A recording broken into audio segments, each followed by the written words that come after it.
This show is sponsored by BetterHelp Online Therapy. You are your greatest asset. It's time you started investing in that. Visit betterhelp.com/double toasted and take care of you.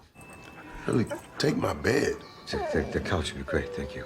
Now he's just being cheap now. I mean, yeah, because I was like, I'd look around, I'd be like, no, man, I'm good with the hotel. Yeah. It's nice and clean. Now he just, yeah, exactly. I was like, Mike, really?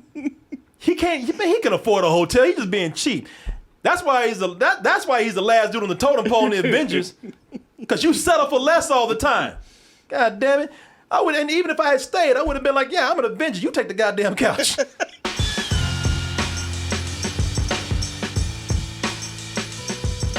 Hey everyone, Double Toasted Live is headed to Florida for 2 back-to-back shows. Gonna be in Miami Thursday, January 20th, and then in Orlando, Friday, January 21st. Get your tickets now by going to x1entertainment.com. Super VIP and VIP tickets available right now. And when you do go to get your tickets, we have a very special discount for you for a limited time only.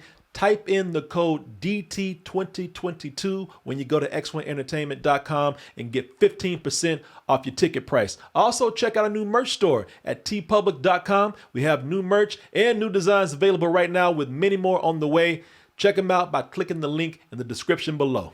Yeah, man, let's go ahead and just jump into it. Let's get into our weekly Hawkeye discussion on episode number 5. Out of 6 episodes, so almost drawn to a close right here. The penultimate episode. The penultimate episode. This is the episode that had it all. Action, lies, secrets, betrayal, suspense. But to hell with all of that, Martin. Forget about it. Let's talk about what everybody's talking about out there. And Martin, I watched that. I was like, well, Christmas came early for Corey. And the Grinch's heart grew 3 sizes that day. Martin. Which put him in an early grave, actually. Trying to fight, saying, I told you so. But too strong. I told you so. Let's talk about that Kingpin out there. Yeah. And no, not that King. No, get that Kingpin out of here. We ain't talking about that comic book Kingpin right there. We talking about that D'Onofrio Kingpin right there, man. Formerly of Netflix, now getting his big Marvel Cinematic Universe debut. So is this a multiverse thing where they came? We're gonna talk about that. My man is making his MCU debut. Who's that with my mom?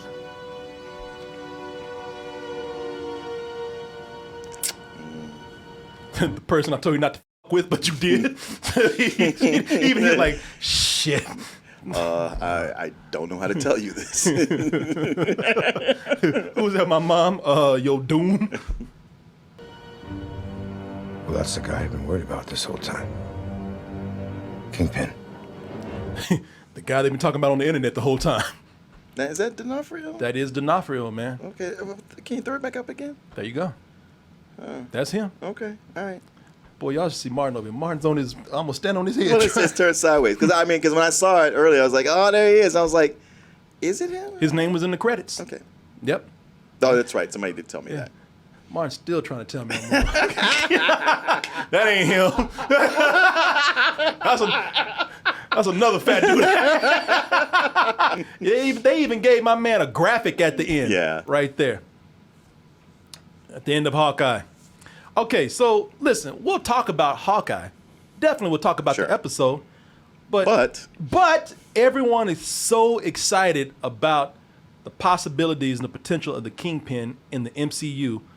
And who would have thought that Hawkeye, Hawkeye show, would be the one to have one of the biggest Marvel Cinematic Universe moments. Yes. Because it's not just that it's the Kingpin, it's that it's Vincent D'Onofrio as the Kingpin. Yeah, exactly. Just what is the potential of this? What do we want to see? And I think it's fair to ask, what do we not want to see now that this is opened up here? Okay. Let's go ahead and get into it. I'll start out the discussion, man. Let's talk about the potentials that we have here. The most obvious is the return of some of our most favorite Netflix characters from the Marvel shows. Let's go. You don't belong here. I'm Danny Rand. Except for you. Yeah. I was like, don't open with him. Yeah, because those two dudes, that's the audience right there. That's Marvel. You gotta go. he came in like, hey, I heard y'all getting the gang back together. Not you. Get your ass out of here. Hey, yeah, man. I heard that. Of course, we're talking about Iron Fist. I heard that Marvel even said, yeah, we want to bring back Iron Fist to kill him.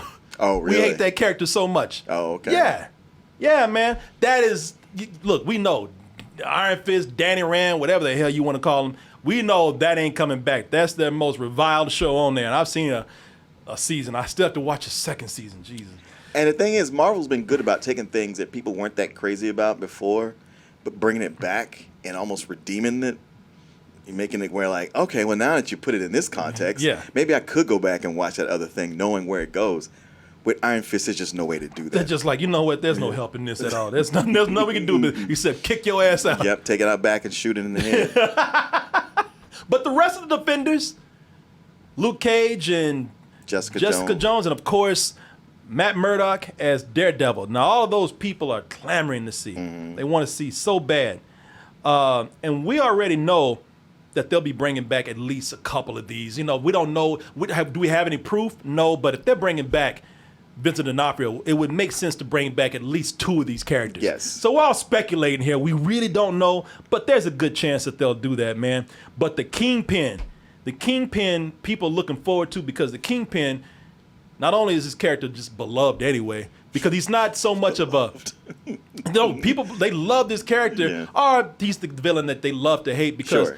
You know, just something about the Kingpin as an allure to him. Like, he can go toe-to-toe with some of the superheroes out there, but he don't really have any powers per se. Yeah. And he also, don't get him mixed up. Like, he's terrifying because of his mind. He's like the Lex Luthor. Yeah. You know, he don't need no powers except the power that he has to beat the shit out of people and scare them and run a criminal organization. But his performance in the Netflix series, Vincent D'Onofrio, his performance was just great. And people love that. And, people feel like he put on such a great performance and embodied that character so well that he deserves to have that role again. It was such a... Now, just a little bit, ever again. Oh, shit. He's like, fuck. Pick her name again. Go ahead. I wasn't even going to do that. I'm sorry. Man, he was menacing on that show because he could grab, as you saw, he could grab a superhero by his collar and beat the shit out of him with a table. Oh, and I love this. I like how Matt Murdock thought he could fight back. You see that moment where he thought for a split second, he thought he was free. Pick her name again. Go ahead. Oh, he thought he was going to do something. Got him. Yeah, man. Yeah, he beat down the Punisher, too. Sure did. Beat the shit out the Punisher, man. But he was so great in this role that it became you got to have the Kingpin, and we can't even think of anybody else who could even possibly do this. No, not at this point, man. Before he does anything, he just looks scary because he just looks like he's not intimidated by these heroes over here, man. And once the violence finally kicks in and we know what violence he's capable of, he becomes pretty much terrifying at that point. So the question is, the reason why I think the violence was so terrifying with him is because the violence was graphic on the Netflix shows. Yeah. Not just bloody, but straight up graphic. Beat a man's head, pretty much decapitated him, turned his head into soup with a car door. Yeah. I got a question for you. Do you think that we can have that same level of menace and intimidation with the Disney shows and movies? Is it going to be watered down? Have any of the Disney shows or movies gone to that level? They have not, but does that mean that this character can't keep it? I'm not talking about showing violence. I'm talking about, can he still be as imposing?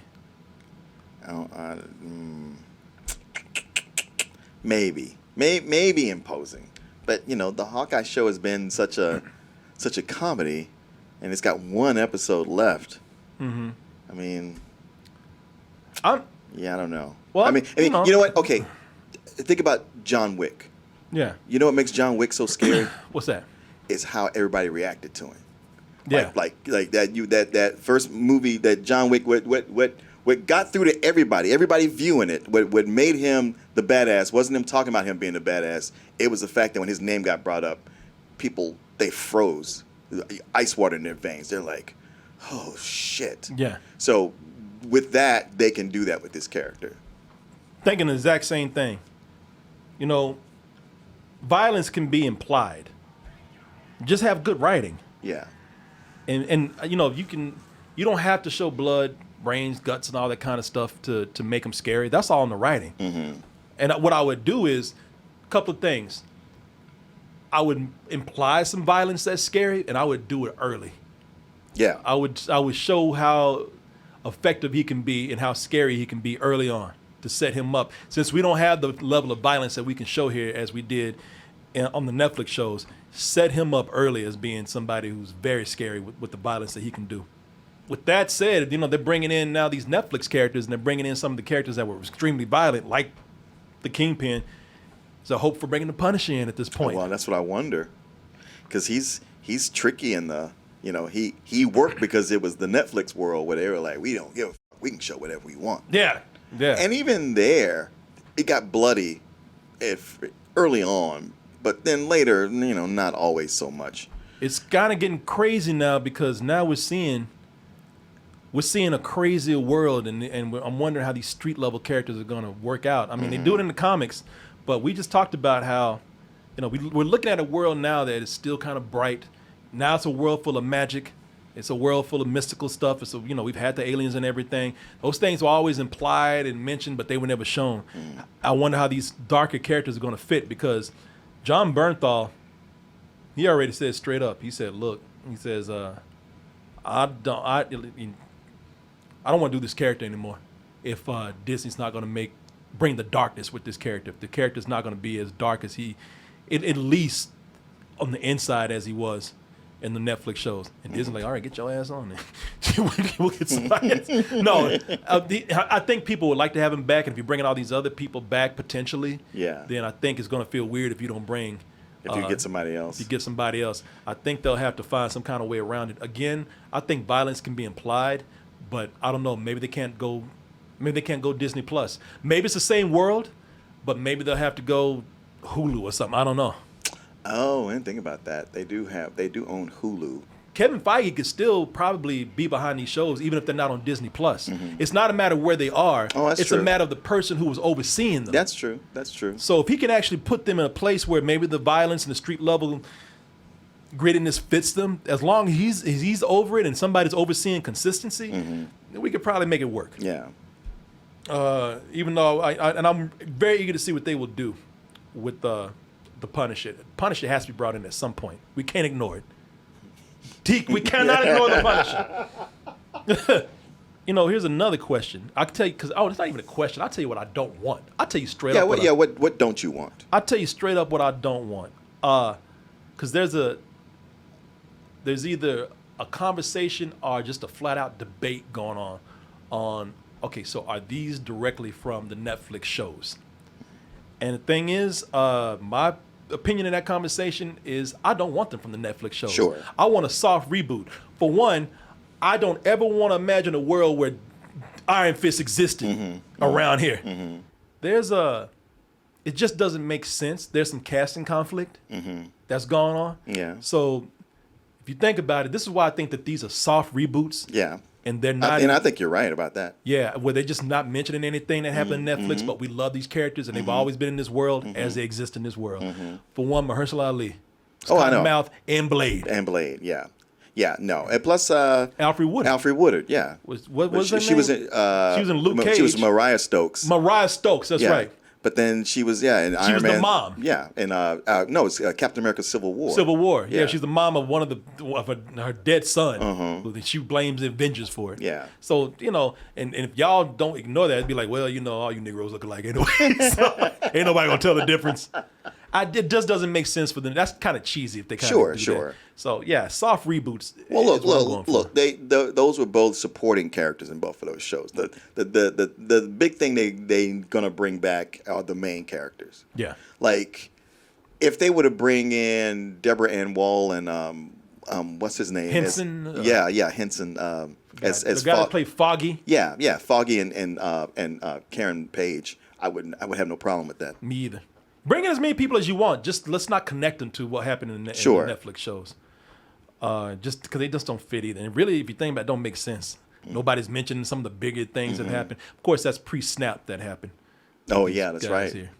Now, y'all are saying, well, damn, we're going to talk about, are we actually going to talk about the episode itself? The episode itself. Look, I know that there are other people in the show, too, that we got to talk about them. But before we do that, can I talk about our sponsor right here this evening? Please do. Which is Razer over here, man. I told you already. Razer, the Razer Blade 15 Advanced gaming laptop. And I want to talk about this because I'm mad, Martin. I'm mad because I've gamed on a laptop for a long time. And I was laughed at. I was ostracized by certain communities and societies out there because they said, you know what? That little puny machine right there, you ain't no real gamer. You ain't playing no real. You playing solitaire? Yeah, exactly. Tic-tac-toe. You ain't playing no real games right there because it ain't powerful enough. Well, look at me now. And look at the Razer Blade 15 now. The Razer Blade 15 Advanced. This is cool because a lot of people are gaming with gaming laptops because people are getting back out there. They're traveling. They like the portability of having a gaming laptop. Makes but Martin, sense. they also want the power. The power. And the Razer Blade 15 Advanced provides all the power that you need to get gaming on the go or game at home with it. People, they didn't think we could get more powerful and crazy with these gaming laptops. But the Razer Blade 15 Advanced provides high performance gaming on the go. That means it's portable. And you have here the best that Intel and NVIDIA have to offer. And you also have a full HD panel with an incredibly fast 360 hertz refresh rate. And the holidays are here. And at this moment, and I'm going to show you what it looks like. And look at this. There's a gamer in your life. And you know what?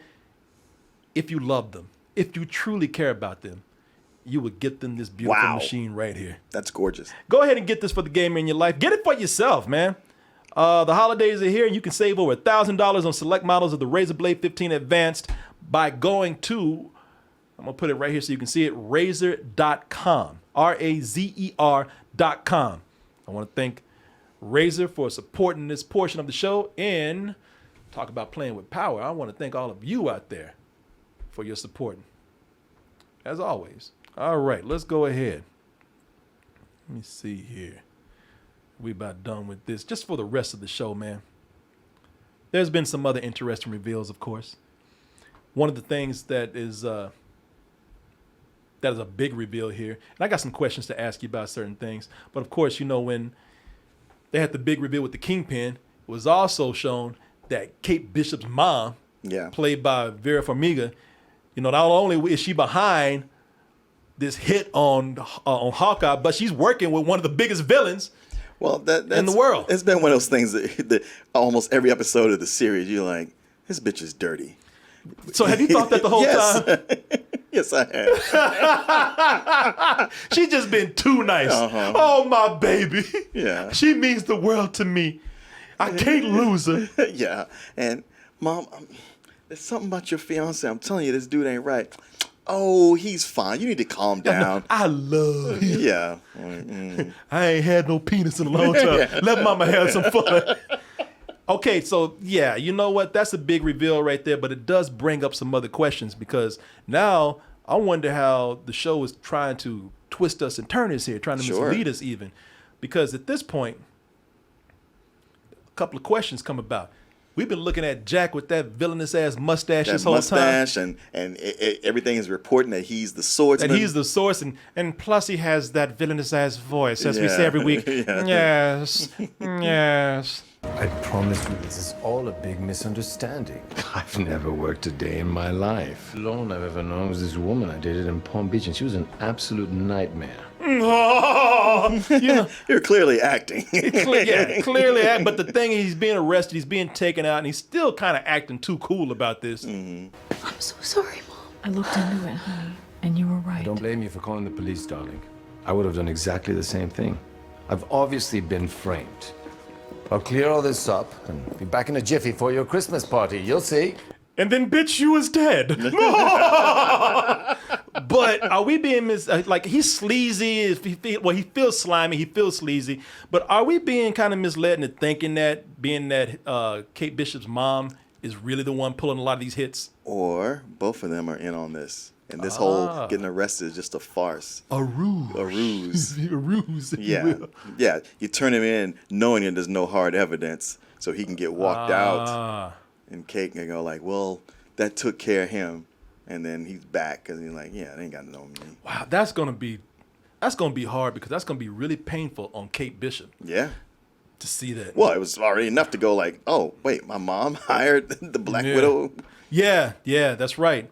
I love the way the Black Widow ratted her out too. Just snitched on her ass. Hey, Yeah. your mama's a bitch. She's behind all this. Look at this shit. She working with the Kingpin. I know, she really blew up her spot, didn't she? Wow. That's not very professional as assassins go. Not at all.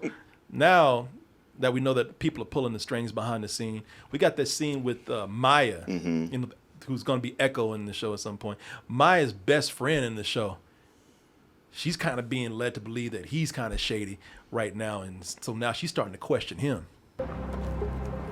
Why weren't you at the meeting of the night? What are you talking about? You know what the fuck I'm talking about? I didn't get the call. You know, bitch, you lying. So do you think that he's actually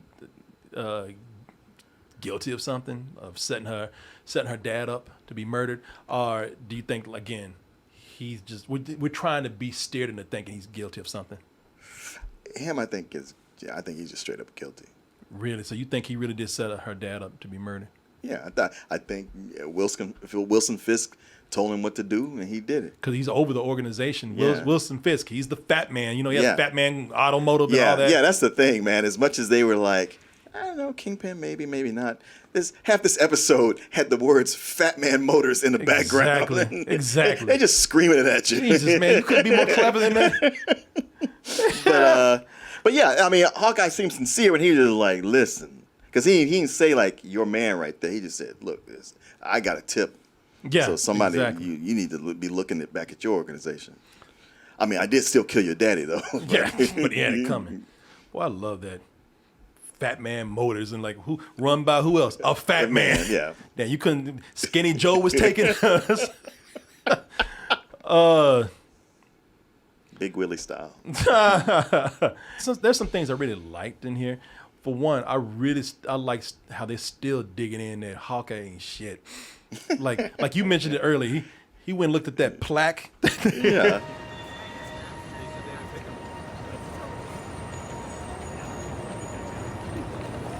He's like, really? Damn. And he probably had to bug them to change it from "and others." Yeah.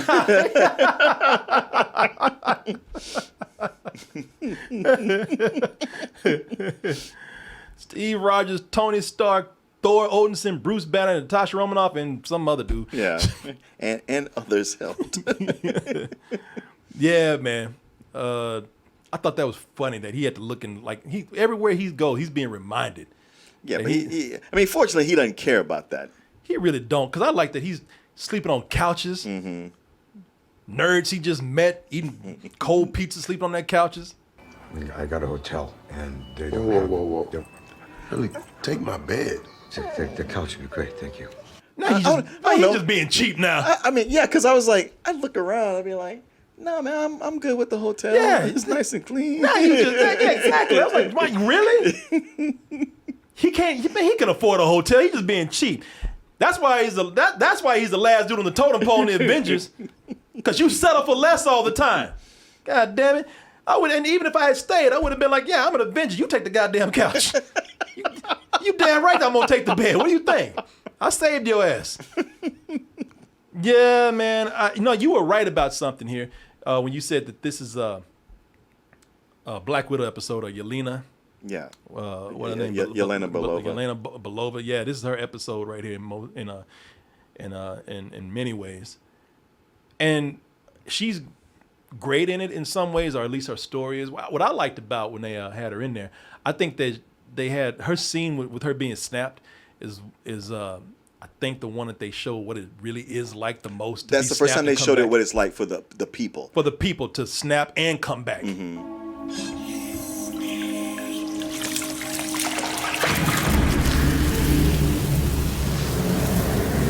Shit. Yeah. She's like, what y'all putting in water? Exactly.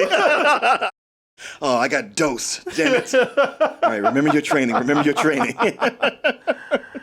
Oh, I like that. But my question for you is, because I remember watching Black Widow, the movie, and we were talking about how accents were everywhere. Yeah. And I said, man, I kind of like her accent. How do you feel about our accent right here? I'm going to play a little bit of it.